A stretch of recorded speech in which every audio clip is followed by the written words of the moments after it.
What if I told you there was an ETF on the market that's doing nearly 25% year to date, which is beating QQQ, which is a little bit under 14%. That ETF has just earned a 5-star rating on Morningstar, and a lot of people are saying it is a buy.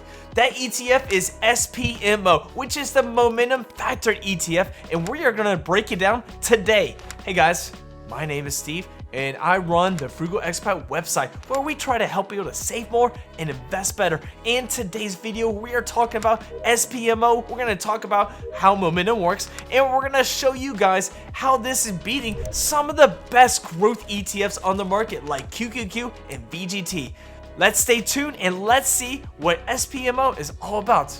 Now, what is SPMO? Now, SPMO is the Invesco S&P 500 Momentum ETF. So it is tracking some of the best stocks and companies on the S&P 500 with a momentum factor. Now, this is about 100 different holdings within the S&P 500, and it's got a factor of momentum.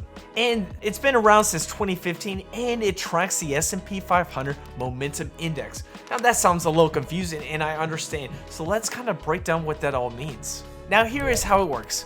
SPMO tracks a momentum factor. So you're talking about some of the largest companies on the US stock market, which is in the S&P 500, and it's a momentum factor. So it picks 100 different companies that have large momentum. What that really means is these are companies that are just straight up crushing it. Now, it doesn't have to be tech companies. It could be financials or even healthcare companies. I mean, right now, JP Morgan is in the top 10 of SPMO, and Costco too. So what we're looking at is we're looking at some of the top 100 companies on the S&P 500 that's straight up doing the best of the best. Now, this fund currently holds about $11.2 billion in assets under management. Like I said, it's been around since 2015, and in July of 2025, it got a 5-star rating on Morningstar. So it is a great ETF that's performing very well.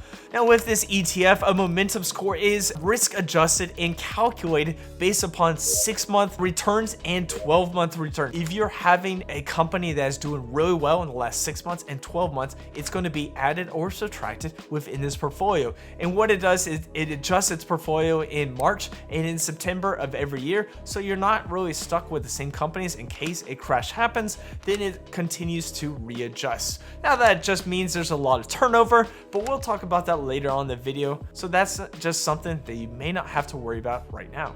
Let's talk a little bit about momentum, because that is probably something you may not understand right away. So these are some of the stocks that continue to win and win and win, and those that are losing are kind of having that negative momentum, but those that are continuing to win and kind of outperform those other stocks are kind of that part that you're going to put in a momentum index. Back in 1993, some UCLA researchers found out that momentum strategies kind of add about a 1% extra return per month in 3 to 12 month periods. So what it's actually doing is, you may not think that 1% is much, but it will compound over time. And the way this works is, first of all, it's like almost like FOMO. You see a stock, and at first you're like, oh, this stock's going up, but then you see it continue to go up, and so people start to dive money into it. Now, in 2023, we saw that Nvidia started to have a little bit of rise with the AI, and when the price was going up, you're like, maybe not, but then all of a sudden it starts to skyrocket more, and people start to dive in and put more and more money in. You can see that with Palantir right now, and even with SoFi. I mean, these are some companies that are starting to kind of build on that momentum as a part of some stocks. So people want to be in on the companies. So they try to buy, and they continue to build, and that momentum just continues to roll and roll. And secondly, this could be also like a compensation risk. So that momentum goes up and up and up, but also in the reverse is when a crash happens and you're holding some of the largest stocks that do not have much value but have a huge PE ratio, well, those stocks are gonna come crashing down. That's like holding like a whole bunch of Tesla. When it goes up, it's crazy, but when it comes down, well, you could lose your shirt. So that's just a little bit of risk of holding some of those momentum ETFs and momentum funds and companies. So how does SPMO stack up against the big boys like QQQ and VGT? Now these are two of the most popular growth ETFs. VGT more about tech, QQQ more about growth with about 52% in tech. So how does SPMO kind of match up against these? Let's look at performance. So with the performance, SPMO year to date is about 24.8%, which is great. QQQ is doing about 13.8% and VGT is doing about 13.5%. So the winner is SPMO. It's winning this year alone. Over the past year, SPMO is up about 37.5%, while QQQ and VGT are doing about 26 to 27%. So SPMO is winning in year to date and 1 year performance alone. How about the cost comparison? Now, SPMO costs about 0.13%, which means it costs about $13 for every $10,000 invested. QQQ has 0.20%, so that's $20 for every $10,000 invested. And VGT is 0.09%, which means it costs $9 for every $10,000 invested. So right now, SPMO is beating QQQ, but it's a little bit more expensive than VGT. And with the performance, I mean, I'll take the better performance over a slightly more expensive cost ratio. I mean, wouldn't you? Now, if we really want to see how it compares to QQQ and VGT, QQQ tracks the NASDAQ 100, which is the top 100 companies on the NASDAQ 100 that are non-financials. So it's going to have a lot of Max 7. It's going to be more tech heavy with about 52% up to 60% tech depending on when the momentum's going on. And then you have VGT, which is all tech, which is large cap, mid cap, and small cap tech companies all in one ETF. Now, SPMO, it can track anything. And it just depends on where the momentum is. If the momentum is in tech, it'll be in tech. If the momentum is in financials and healthcare, well, then you'll see more financials and healthcare within that portfolio. I mean, right now we see Walmart, we see JP Morgan, we see Costco, then we see Nvidia, Microsoft, and Apple. These are all companies in the top 10 of SPMO. Now, will these change in the next 6 months? Possibly. I mean, this has a 72% turnover ratio. So when we see these companies, they may turn over in September. They may turn over back in March. They may stay the same. So with this ETF, you're never going to have some of the same companies as the tech or growth ETFs, but it's going to be those that are performing the best in the last 6 months and the last 12 months. Now let's look at some of the good, the bad, and kind of the ugly of SPMO. Now the good is, when we look at momentum, strategies, and factors, between 2002 and 2022, momentum has done about 11.8% in that time period, while the S&P 500 has averaged about 9% in that same time period. So it is beating the S&P 500 by about 2 to 3 basis points on percentage performance. Now that's great news. Now the bad news is, when market crashes happen, momentum crashes hard.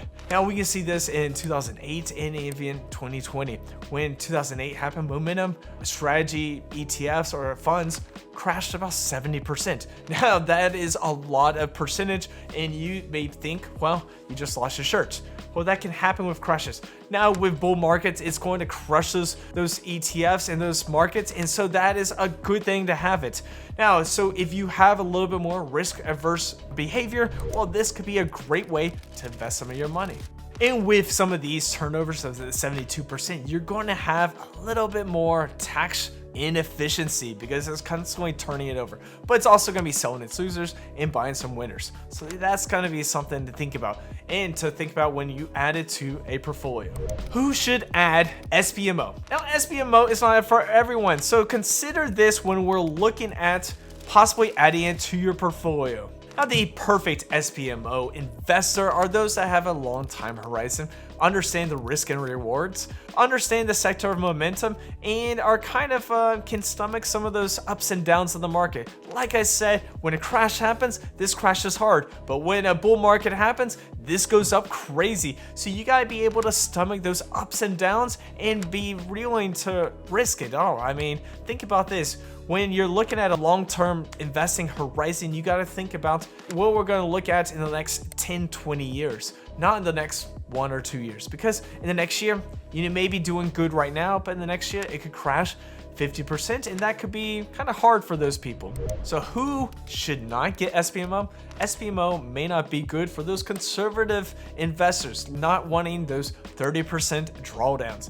They could be those that are not looking for dividend yield. This is not going to have those dividend yields. It's going to have a high performance. And it could be not for those investors that are going to be those buy and set it and forget it, like a VTI or VOA. You can buy it, set it, forget it, and it will continue to go and go. And it may not be for those investors that sometimes panic sell. I mean, those that probably panic sold in April and realized, the market just went back up. So you got to be able to buy and hold, and you got to be able to run and let it do its thing. When markets crash, markets are going to crash, and this is going to crash hard. But when markets rally, it's going to rally well. So think about that when you're looking at adding this to your portfolio. So is SPMO good for you? Well, it's got a great performance over the last year to date, last year, and the last 5 years. So that's great news to you. And it's got some great potential. So if you're looking for a momentum and you're looking for something to do better than a QQQ or a VGT, this could be the ETF for you. And if you're welcome to, a portfolio that overturns maybe 72%, well, this could be a portfolio for you. Now, if you're a conservative investor, possibly stay away from SPMO. And if you really like this ETF, you can add maybe 10, 15, or 20% and allow it not to be your core, because a good core could be like a VOO or VTI that continues to keep your ship steady and stable. So let me know, do you like SPMO? Do you like this momentum factor ETF? Do you own any? Let me know in the comments, and I'll see you in our next video.